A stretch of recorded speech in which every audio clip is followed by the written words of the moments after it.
You're listening to Nightmare on Film Street. The current time is 6:66. Traffic is clear ahead from here to the afterlife, but it's hell outside. For the next hour, you're on Nightmare time. So, let's give a grave welcome to our hosts, John and Kim. Hello again, fiends, and welcome back to Nightmare on Film Street, the horror movie podcast for the casually obsessed. I'm John. I'm Kim. And this week we're closing out. You're closing it? We're closing the gates? We're closing the gates once and for all until next time. I mean, I'd say half the movies we talk about in this podcast are about the gates of hell. I love me a hell gate. Isn't it great? It's just always a good time. Right? I mean, it's the one... except for with this movie. Really? Oh, John, I am judging you entirely. Wow. Okay, I was like, I'm doing such a good job. I'm pairing the perfect movie with The Sentinel, which Kim loved. She's going to equally love this one. Great pairing, John. Great choice. Don't you think? Thematically, yes. Yeah.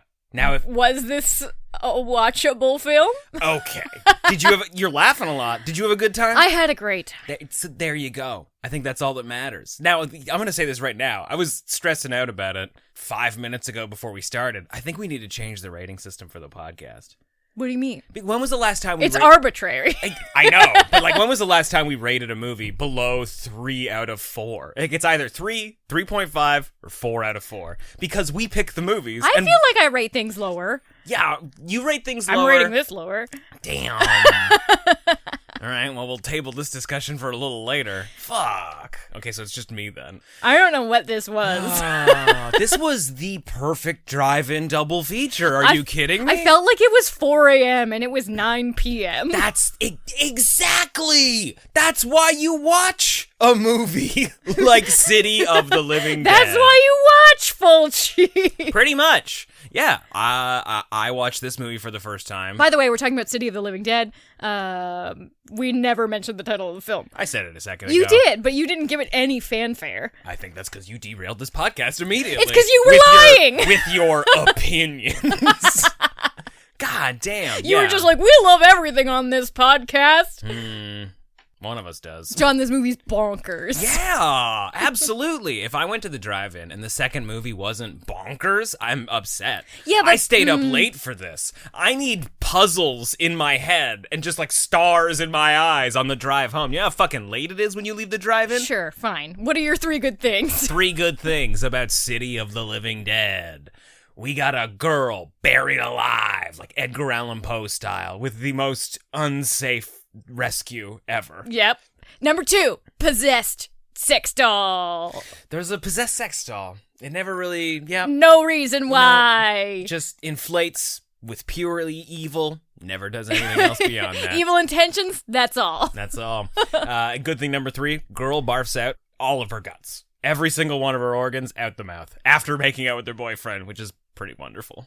Yeah, that was something. Lots of bleeding eyes, too. Honestly, the effects are pretty good in this movie. That's right. We're going to try and get Kim to bump up at least a half a point by the end of this episode. It's not happening. And we're going to try our damnedest. You can answer some questions is what you can do. Yeah, I can definitely do that. I don't understand why this is such a big deal. The Sentinel, pure nightmare imagery. Fulci, literally steeped in nightmare imagery. I was born in nightmare imagery. Like, that's what you go to Fulci for. This movie gave me so many whys, though. You know what? And that's the thing. Isn't this, and I've said this about David Lynch movies, and it drives you fucking nuts. Isn't this more real to life than some other movies you'll watch? Yeah, but I'm saying... Because you don't get answers in life. But I'm saying why not to the film itself, but to the filmmaker. I'm not saying why to the story. I'm saying, why are we doing this? What does this mean? Why is this happening? Kim's staring down at this guy. Why on a maggot my knees. snow machine? Why an inflatable sex doll? Why John? And here's the biggest why of it all. Why does it all work? Why does it all fit together? We'll never know. But here we are experiencing it in awe. I just want to make that Marge noise. Fuck. This is what it's all about. This is what watching movies with your wife is all about, where you don't realize until you're in front of microphones that she hates it and you love it. Honestly, it was so hard for me to watch that film silently. I thought you were having a great time. I was so confused. Oh, I thought you were having a blast. I was profoundly confuddled, and then we had to go to bed so we could record this when we woke up. And it's been like 10 hours of me just trying not to implode.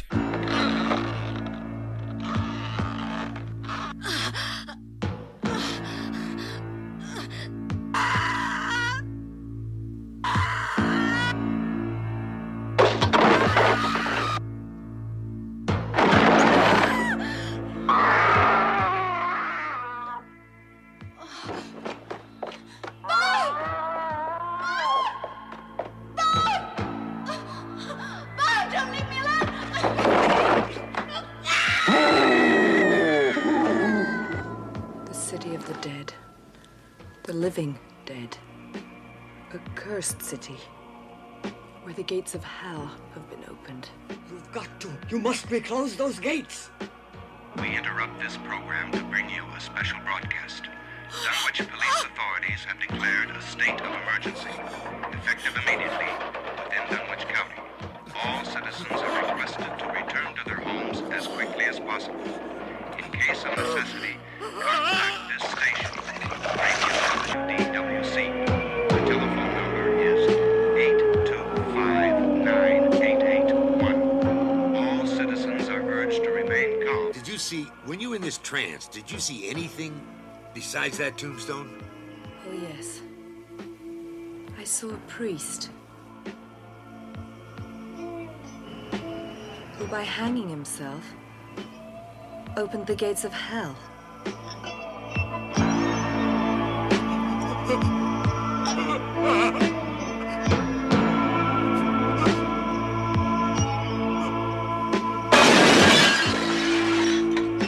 She's still here. She's still in the house.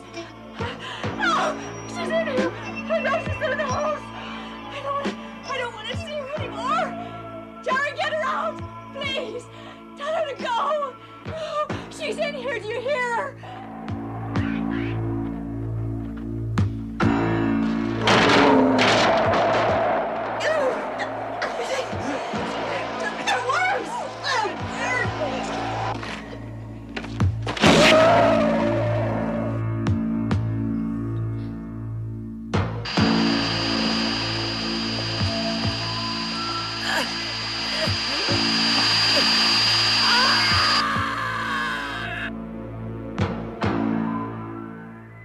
Guess what? It's All Saints' Day. A demanding, implacable enemy whose search for blood is never satiated.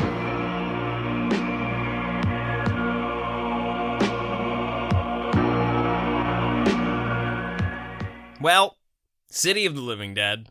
It's also got, like every Fulci movie, it's got 100 different titles. It's also called The Gates of Hell. It's the beginning of the Gates of Hell trilogy, including The Beyond. Oh, this is the opener. Yeah, and The House by the Cemetery. Oh, I love that movie. Which is a movie I hope I never have to talk about, because much like we're having this discussion here, I don't like that one very much. That one's a mess, but it's charming.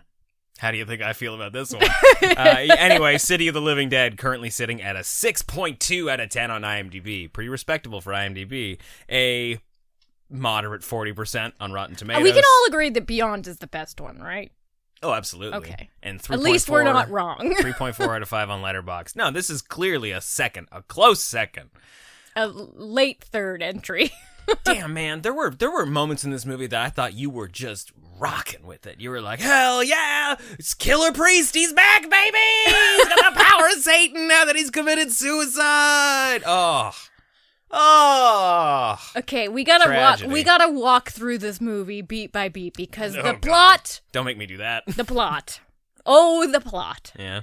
I've heard there is one.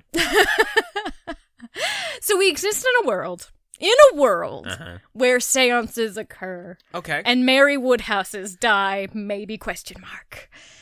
So the head psychic I don't even know her name because she's only in the beginning, but she speaks with such authority that you assume she's going to be a lead character. She also introduces the Book of Enoch, which you're like, I better write this down. This is important. It's going to come up later. Including a journalist who talks to her. Yeah, no, it never comes back up. Never comes back up. Nope. Psychic is gone in the first 10 minutes. Yep. She's just there to be like, oh yeah, the gates of hell open. Better deal. Oh. Yeah, so we're at a seance, and there's 2 psychics, I'm assuming. Or Mary has just been possessed, and she's like, oh my god, I see Dunwich, and shit's going down there. Some priest killed himself, and for some reason, which we are not going to explain, gates of hell have opened because of this single suicide. It's all written in the Book of Enoch, which we will not let you read or explain, but we must go. Traverse! You don't think this maps? Like, you don't think the math on this checks out? A priest in Dunwich, which was originally like the grounds for the Salem witch trials, I think. At the very least, it's in New England. Yeah, that's kind of what they said. Yeah, that's what they said in the movie. They're like, this is old Salem. We're like, Salem's still there. So we got a priest committing suicide, the ultimate cardinal sin, as we learned last week in the Sentinel, damning his soul forever, intentionally, in an area where there's been nothing but witchcraft. That's just bad juju in the air. Why? Gates of hell open. Why did he kill himself? Does it matter? What was his relationship with God and the devil? Do you want like a season and a half backstory? Was there always a gate him? there? Was it locked? Did he unlock it with his death? Yeah, clearly. Yeah. In fact, they say I that in want the to read movie. this Book of Enoch. Also, I don't know if the Book of Enoch is 4,000 years old. I'm not entirely sure. I think that's like an Aleister Crowley thing. Is it a real book? Yeah. Oh, fuck. I thought she made it up. I mean, it's real in the sense that magic is real, and that every other weird thing Aleister Crowley said was real. And it's real if you believe it. And that's also kind of true about this movie in a sense, right? Like, it's all, as long as you don't look at it and study it too closely, it fucking works. All of the horror scenes in this movie So anyways, are great. Mary dies because she breaks the circle. She because dies of she's fright possessed. at the seance. And she's We're like, just both gonna Dunwich, death. And then they bury her. And then there's 2 like really unprofessional Kim grave doesn't diggers care who about just this movie clock at out all. when they're not even done. And then some journalist is like, hey, can I hang out here by this grave for reasons? Because I have to write an article. And then he hears her screaming and he's like, nah, I don't. And then he hears her screaming and he's like, nah, I don't. Well, okay, and then he hears her screaming and he's like, nah, checks I don't.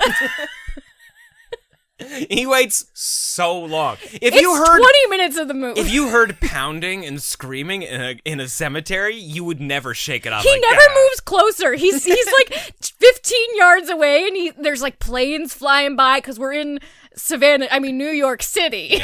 Yes. He's like, what was that I heard? Maybe I heard some undead, and then maybe not. No, I don't hear it. I'm gonna light my cigar. I'm not gonna move any closer. Yeah, he hears a girl screaming, and he rescues her from her.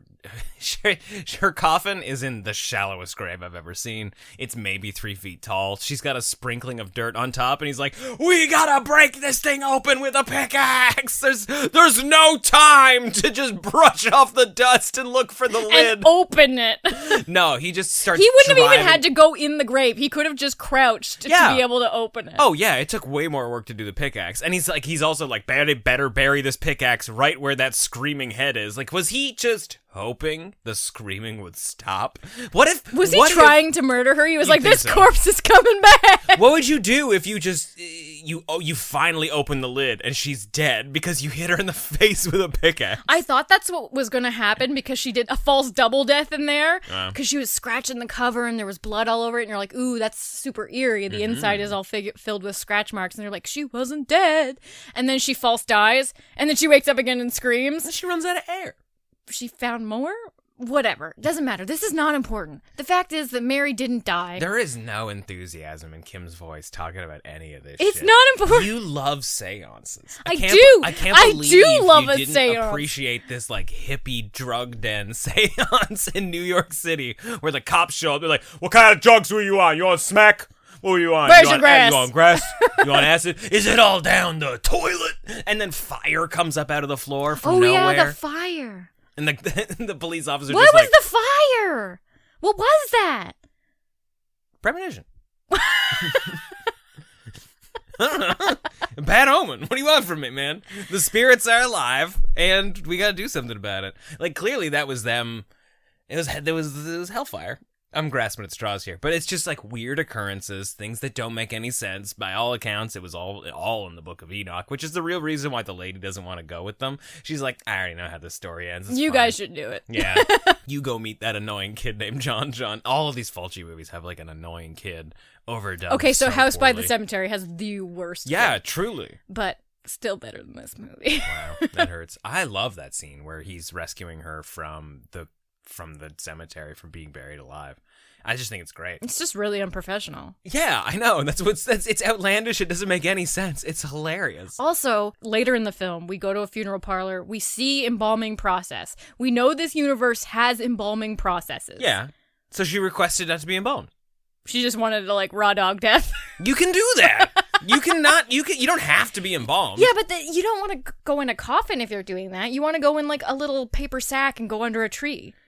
You're talking from like 2023 brain. Like I you got to wanna be a remember this is seed. 1980. Oh. You know? Like nobody's getting turned into dust and then put into a crystal and then added to like a cat's necklace. You know, like that's just not happening. Just in case I'm not really dead, can you please bury me with a mirror in there so I can see myself? What's up with the mirror? Yeah, it's Oh, freaky. I would hate to see that. No, that's not what I want. It would all be bad. Like if that's the kind of thing you're asking for, just put a string attached to a bell on the tombstone. I would like just for old time's sakes.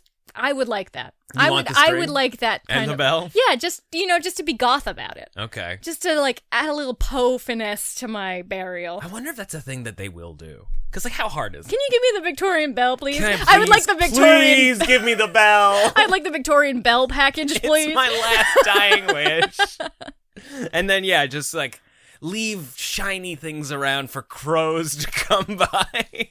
Like yeah, that's true. How do you make your gravesite look the most haunted? Anyway, I mean, if you set it up so that there's like a secret little solar thing, so that like it's an automaton and it rings the bell, and so people in the graveyard are just like constantly hearing a bell ring. And I love that idea. That would be. But then I mean, wouldn't the wind occasionally knock it? That's true. They're like, she's alive. We can't bury her. I'm It's like, too we're windy. We're not unburying her again. Again. She's still dead.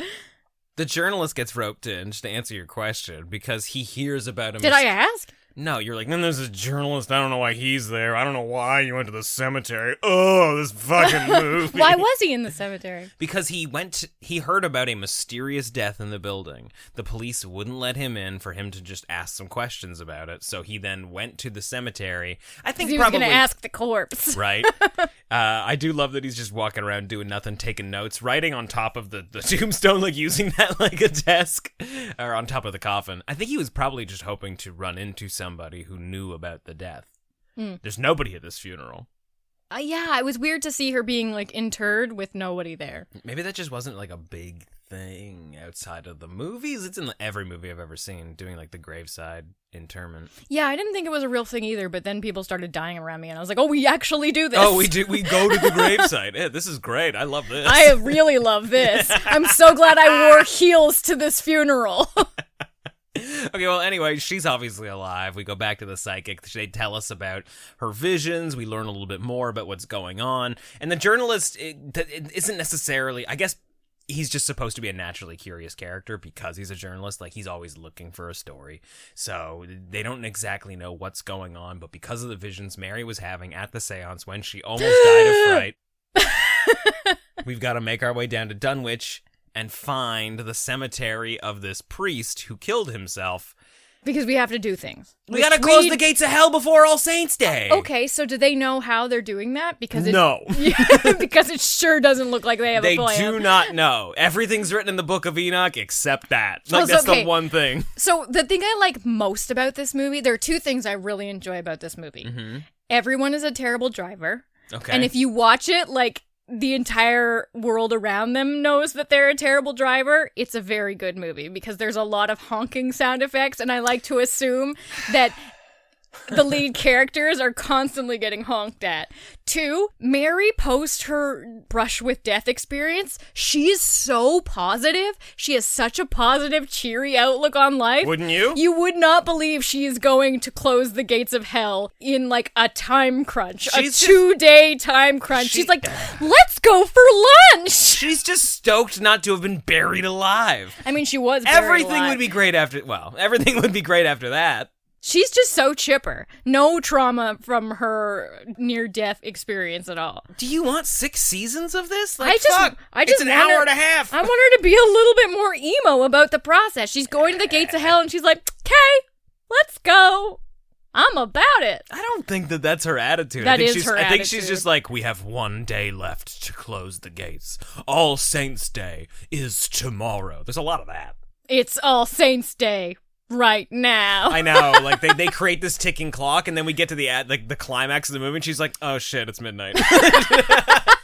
and it's like the because the ghouls are so slow to get going, like, it's okay. It's all right that we're fashionably late. Like, we don't have to close the gates right away. It would just be better if we did it before All Saints' Day, but, like, we'll get to Isn't it. the time change right around there? Maybe they weren't late. You think that's what it was? I don't know. I'm trying to give them grace. For daylight savings time. Okay, well, we get to Dunwich. There's all sorts of weird shit happening in Dunwich. Even the guys at the bar, like, this place hadn't been the same since old Father Thomas killed himself, which Kim... I assumed was in, like, 1882. Kim thinks that this Mary girl was having psychic visions of something that happened 100 years ago, even though everybody around her is talking, not Kim, but, like, everybody in the movie is talking about how Father Thomas killed himself very recently. We even go to his tomb, and it says 1980 Yeah, that on it. was a surprise. 90 minutes into this, like, 98-minute movie, Kim's like, oh, this wasn't in the past. Oh, I understand. Maybe that would have been the unlock because I was like, code why for are you. the gates of hell open now? But so Father Thomas is showing up all over the place, causing all kinds of terror. All gaunt and undead. All gaunt and undead, constantly rehanging himself in front of people. I like that, though. He's got some fucking, like, Bela Lugosi eyes. I wouldn't give Father Thomas that commanding much people. credit, but I do like that he keeps appearing, like, as a hanging man. Yeah. I love the idea of the ghost being in, like, their death state. Just the idea of feet not touching the ground for a ghost is always creepy, but if they actually had the noose around their neck and are being hung in, like, whatever location they're haunting you, fucking terrifying. Yeah, that's good stuff. I like that. And he just pops up, and he blips away. All the undead appear and disappear like the genie in I Dream of Jeannie. They're like, here to haunt you. Goodbye. Yeah, and it totally works. I don't know why. Like, maybe I just... It's fun. Maybe I just like the movie. You've got me on my heels here. But No, I'm saying I like that. I think it's fun. It's nifty. So many other movies, if you had the ghosts just pop up out of nowhere for no reason and then disappear... I would probably find it a little cheesy and annoying. Well, I think it really works. We're kind of on a countdown, so I'm assuming they're not, like, at full power. These are just, like, the stragglers who broke through early. Uh-huh. We're not at full City of the Dead, right, yet? City of the Living Dead. Sure. City of the Dead, different movie with Christopher Lee. Okay. Yeah, we're just, like, not at full invasion yet, so we just got, like, the most recent Evilers. And something. God damn it. Appear and disappear. What did you think of the special effects in this movie? They were gross. So gross, right? So gross. I told you this movie was gross. Very gross. Lots of gore, lots of body parts, lots of just rotting flesh and stuff. Can you explain to me the incidents with the worm poo piles? The worm poo pile. If this was like the plague coming and it starts with rivers of blood and locusts and it increases in anger. It starts with wormy poo pile. The 7th day. The first day is wormy poo pile. There are a couple wormy poo piles and then they never come back.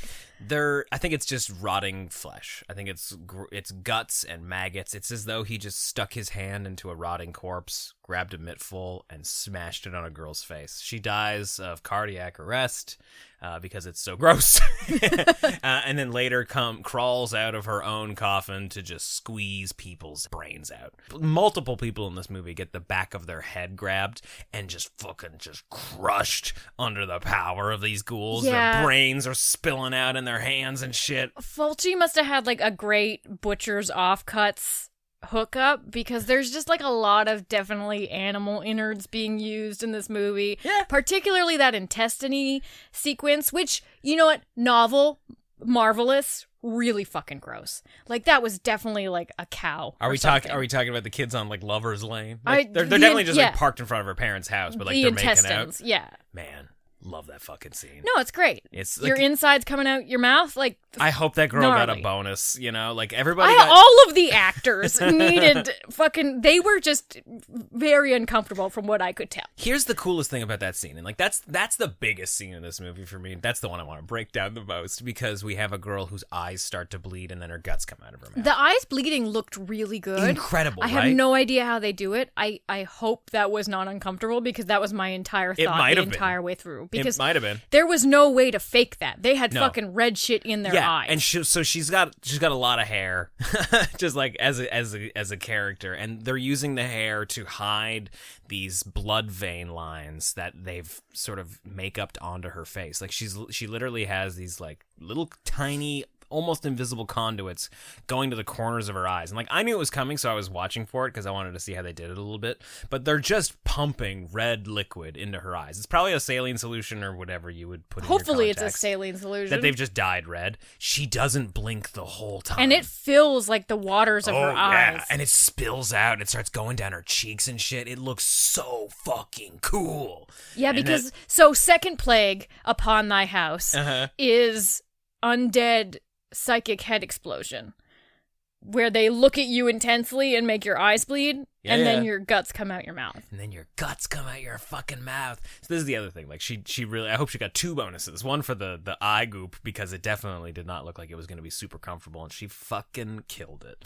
And then also they kept stuffing her mouth full of guts, and then she's just like letting it spill out. We cut to a reaction shot of her boyfriend who's just horrified by it all, and then more guts are coming out. Eventually it is like a prop head, because they're pushing like spleens and stomachs out. Oh out. my god, yeah, you're getting whole organs coming out. And I was under such a spell watching this movie for the first time. It was actually like 4 a.m. I think it was after like a Joe Bob drive-in thing, and then the second movie ended. I was getting ready to go to bed, and then this came on, and it's just like every 5 minutes I was like, oh, I should watch some more of this. Oh, I can't leave now. What is happening here? And then like the next thing I know, the sun's coming up, and I'm just like, I just fever dreamed this whole fucking movie. And like I was so tired and probably also stoned. Did you watch it again this time and go, oh wow, it really was what I remember? Pretty much. It really holds up. Like I watched it last night sober at 10 p.m. and it feels like I had been delirious. I'd been awake for 36 hours. But yeah, like when I first watched it and all those guts were coming out of her mouth, I was like somebody in the theater in 1980. I was just like, I can't believe they got all this stuff to come out of that woman's mouth. That's insane. Like I didn't even think it was a prop head. It's very clearly like paper mache mouth and teeth and shit. It looked good. Yeah. No, it looks great. And then she, of course, just gives the old head squeeze to her boyfriend. It's crazy because it feels like everything else about this movie is very rigid. Like the story feels very rigid. The character interactions with each other feel very rigid. It just feels very stiff and like unrehearsed. But then you have these murder sequences that are just so fluid and perfect. Yeah. The camera movements in them are great. Like for some reason, one vengeful dad kills, what's his name? Bob, who's the town hates for some reason because he's simple and they think he's a bad guy, but he's not really. And he just seems like he's just like a horny 20-year-old. And he like driller killers his head and they fucking go for it. And it looks insane. It's maybe the best 80s special effects I've ever seen. Yeah. It looks they looks put a drill shockingly real through his head. And somehow I don't know if it's a prop head or if it's the actual actor, and they've done a really great configuring of like the screw head going on one side and coming out the other side, but the mouth moves in like a dying, like last ditch movement. Well, I think it's like a theater knife or a theater syringe. I think like but it's spinning and it's in unison spinning. I know it's spinning. Yeah. My brain does not comprehend. My brain is like, wow, they really murdered a guy. I think it's just two of those on either side with blood coming out each. It's not a real piece of metal or anything, but yes, it looks very convincing. Most well-executed thing of the entire film. Yeah, and the one death that truly didn't make any sense. No, well, it really didn't need to happen. That one was murder. That one was true, out-and-out murder. As we get closer to All Saints Day, like, they're doing some digging around. They're trying to get to the bottom of things. Where's this guy buried? Let's go to the cemetery. Let's go here. Let's go back to the cemetery. Let's go visit a therapist who's got some, some info about the town. I really don't know what Jerry brings to the table. He's got lead character energy, is what Jerry has. A lead character perm is what he's got. Don't you make fun of my Bob Ross. He looks just like him, yeah. He's like early Bob Ross. Uh-huh. Yeah, no, after this traumatic event, he had to go on to just, like, find his happy place and start painting. He moved to Portland or Alaska, he raised some squirrels, and occasionally painted 13 glorious landscapes in an afternoon. I do like that people are coming back from the dead, particularly the old woman that was in the funeral home. Mm-hmm. It's weird, though, because so Jerry has a patient named Sandra or Sarah or something, and she's an artist, and she's very high-strung. And she calls Jerry because the old woman who was in the funeral home, dead, is now dead on the floor of her kitchen. Mm-hmm. Dead. Like, still in Dead. corpse form. So, like, either she got up and walked around and then died again, or she's got to recharge her undeadness. I don't know the rules, but I just thought it was fun. I don't know why we don't ever see her, like, walking around. We see her feet at some point being ominous, but... Yeah, she's hiding. Maybe she just wasn't a very good actress, because I really wanted to see her be undead. Yeah, could have just been She had a fun hairdo. She did. Yeah, no, she looks good. And then we've got a whole bunch of people, like, basically, like, as people die and they go to the funeral home, they come back as ghouls. They're all goopy and gross. They look hella evil. They get pretty gooey. Yeah, immediately, right? Like, as soon as they open back up, they're just like, oh, we've rotted 40 years, and we've got grossness all about us.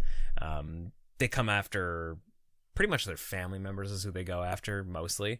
And what kills me about this movie is that it's, like, they're racing to get the gates of hell closed before All Saints Day, which is November 1st, so there should be some fucking Halloween decorations everywhere. Especially because we are in the greater New York area. Yes, or at least that's what they tell us. It's very clearly Louisiana. Yeah, there is a lot of Louisianan architecture. Yeah, there's shutters everywhere. There's Spanish moss. Spanish moss!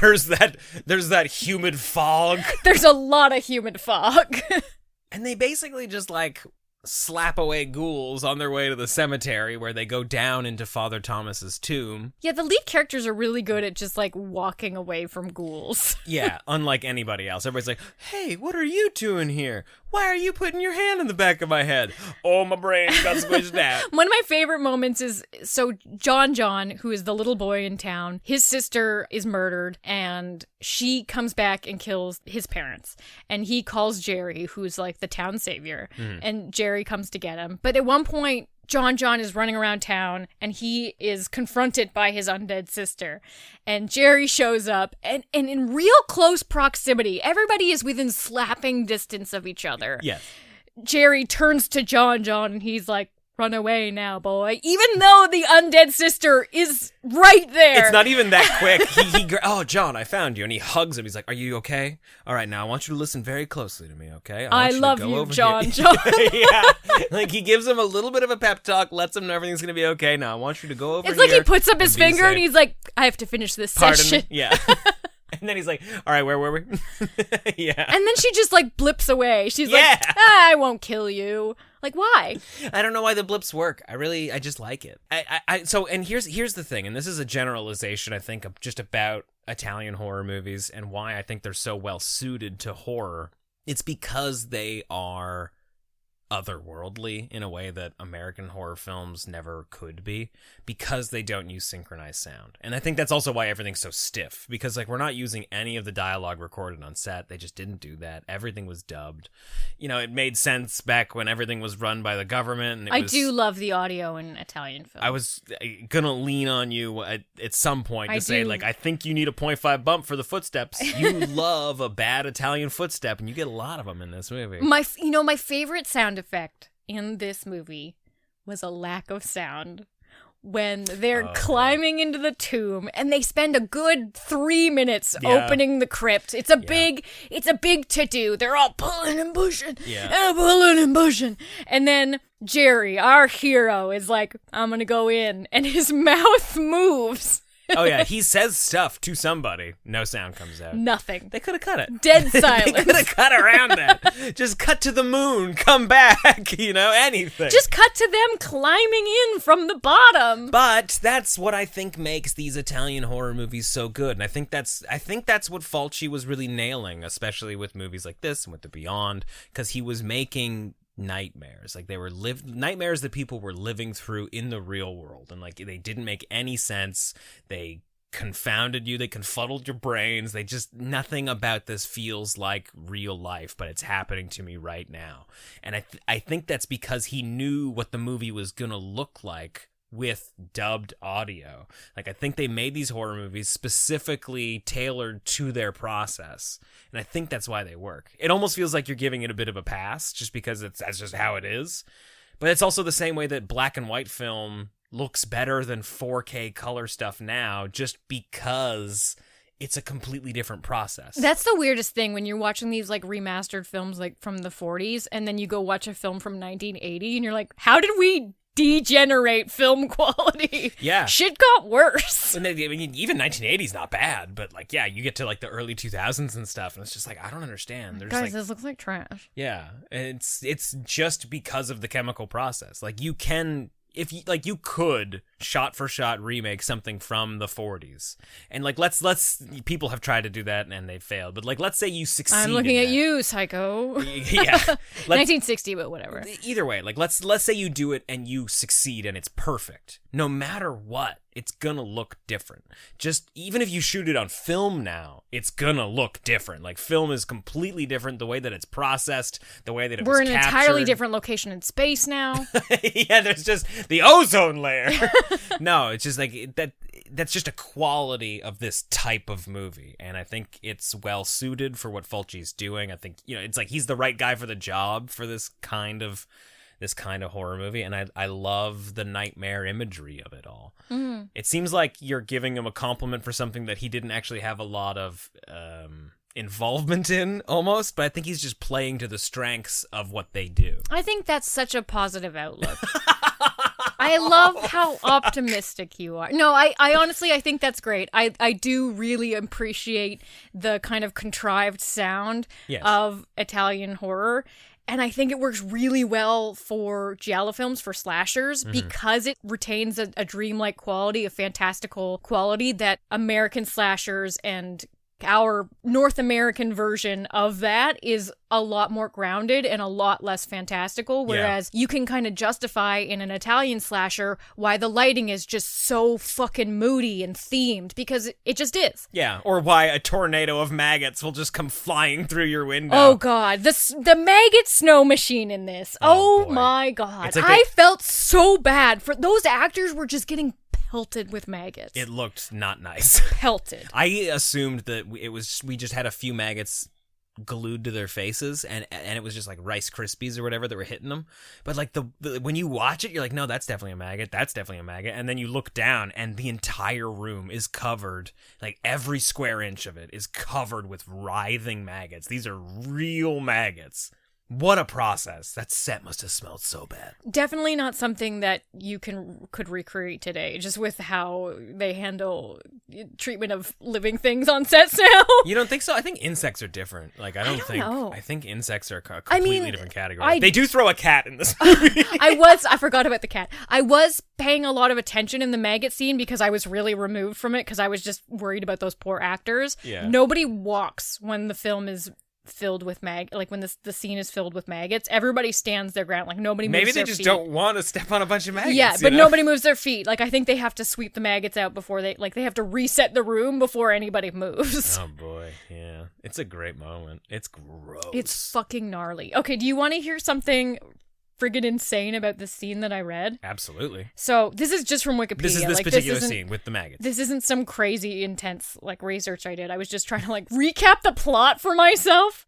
The special effects scenes, including a scene where the cast is attacked by maggots via 2 wind machines and 10 kilograms of maggots. 10 kilograms. To surprise Fulci, one crew member took some of the maggots and placed them in his pipe tobacco, which Fulci only learned about after a few puffs of what he was smoking, angering him immensely. Fulci would later theorize that this incident led to his future illness, as he underwent lost his eyeball, right? He underwent heart surgery in 1985, suffered ventricular aneurysm, contracted viral hepatitis, and later developed cirrhosis of the liver. Oh my! Well, oh yeah, no, that definitely didn't have. That's just a to do with series of alcohol. Unfortunate events. Yeah, oh boy. Like, I don't know if smoking maggots contributed contributed to that because I feel like aneurysms are more complicated than that, but surely not good for you. Gotta have somebody to blame, though, right? Can't just be you. Can't just be nothing. Can't just make no sense.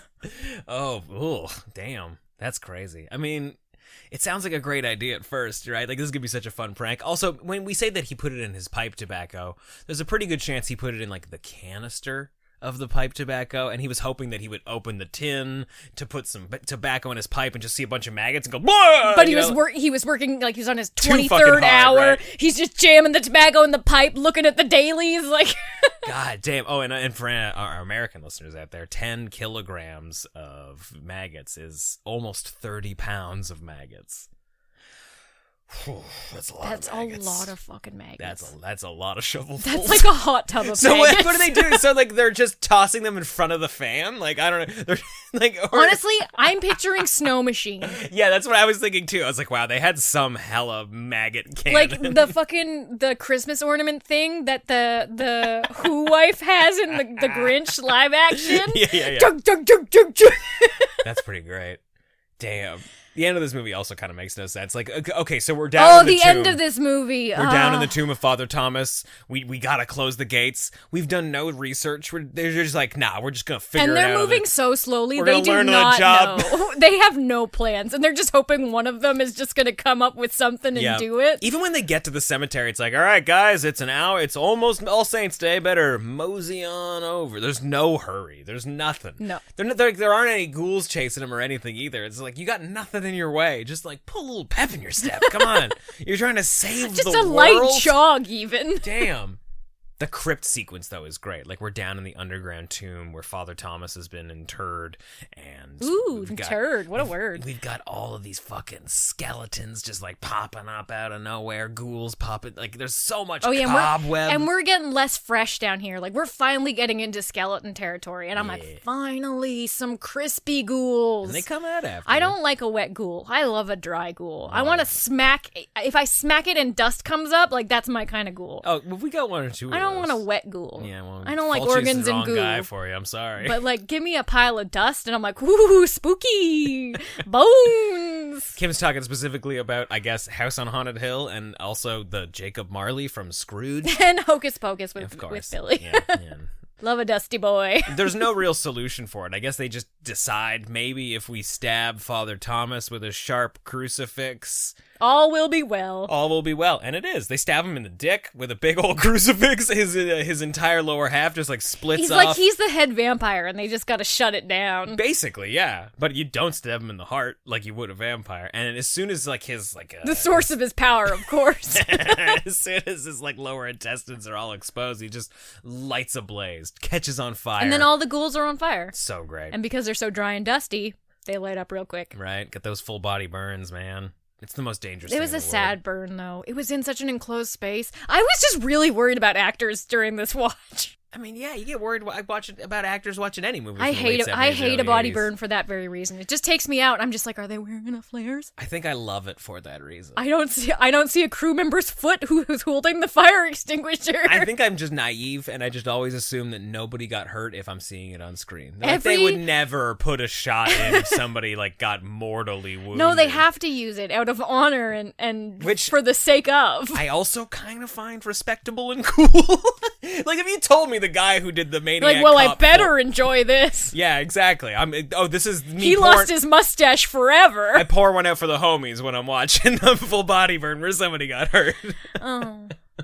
Yeah, it was a very claustrophobic area. To see a full body burn there, you're just like, oh my god. Wow, man. Those are some low ceilings. I'm real surprised you didn't like this one. I thought this movie was rad. It's got a fun score from Fabio Frizzi, who also did the score for it's The great. Beyond. The fantasy drums in the crypt. I And was then just sometimes like, when those ooh, sometimes when that we're score just like solving a mystery. hard cuts, we're just going to a scene like no more music.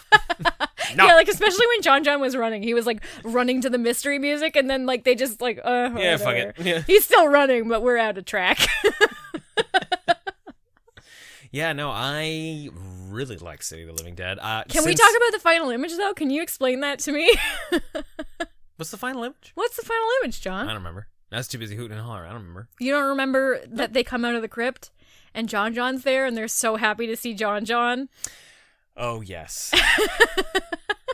And then they scream. Like, oh no! And the music changes, and John's still running toward them, happy to see them, and we freeze frame, and then the image just like breaks like a spider web, and you're like, we had to rewind it like 3 times. Like, oh, we must have missed something. Maybe is John a ghoul without any, like, was that a decision made in the editing room? They're like, we should have a darker ending. Yeah. Let's just pretend John's a ghoul with no reshoots at all, no makeup, and we're just gonna end on him smiling and assume the worst. It's just one of those things. You got to send people out on like one final last image of horror. And John was 12 by the time, so they couldn't. Yeah, they couldn't bring him back in. Yeah, it's a choice, that's for sure. I don't think it necessarily holds up, but the rest of the movie is a fucking ride, man. You know, the ending just makes it even more special for me. We talking about 0.5 bump special? What are we talking about? What are you at right now? Like 5 out of 4? Like, you love with all these bumps. Like you got a ghoul bump. I haven't done any bumps. You got a footstep bump. You got that last image bump. 2 out of 4 is where we are. With all those bumps, huh? Yeah, that makes sense. That sounds about right. I honestly for the 4 a.m. of it. I thought we were just pals watching a cool movie last night. I thought we were both riding the same wave. It seemed like we were both reacting. Reacting to the same things. But in a different... it was an experience, and one that I don't think I'll ever be able to replicate for the first time. See, this is where I am like, well, clearly it's a 3, at least a 3 out of 4.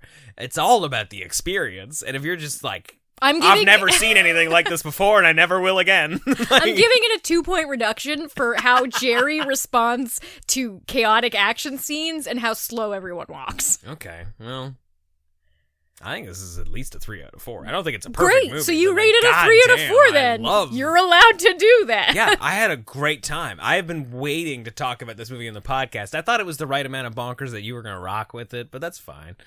It's okay, you know. It is quite bonkers. I know you. It's up there. I'm sure you had a good time watching it, but like, yeah, it's not your favorite What movie of the sex doll? Why did it inflate? No idea.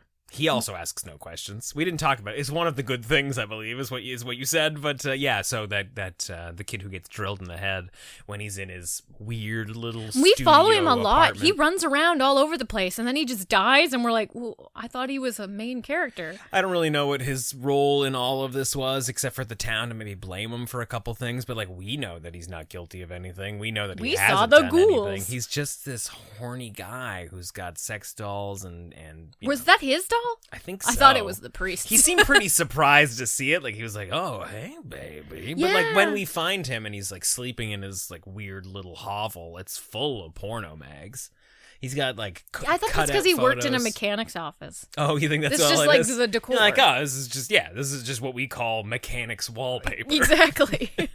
Yeah, this movie's bizarre, but like bizarre in a way that every Fulci movie is bizarre. It does not necessarily have answers, but it's got some great special effects. I don't think anybody necessarily gets their eyeballs destroyed in the movie.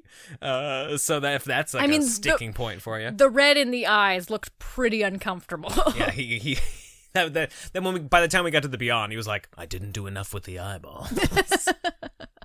That was my real folly. But yeah, 3 out of 4 from me, 2 out of 4 from Kim. Let us know where you stand. Let us know what you thought of Fulci's City of the Living Dead, and if you think this is a good pairing with The Sentinel. I mean, it's a good pairing. I'm gonna at least sit with that. Like I did both my job. Both set in quote unquote New York. I did my job. Kim phoned it in. I came to the table. Hit us up in the Nightmare on Film Street Discord at nofspodcast.com/Discord. Let us know what you thought of this weirdo movie from Fulci. So gross. And all about your favorite gates from hell. There's lots of them. Is it the gate? Is that your favorite gate from hell? Until next time, I'm Kim. I'm John. Stay creepy. It appears you made it out alive, but we'll get you next time. Help us to grow the horde. Leave a 5-star review on Apple Podcasts or wherever you subscribe. More terror can be found lurking on our website, nofspodcast.com. Until next time, stay creepy, fiends.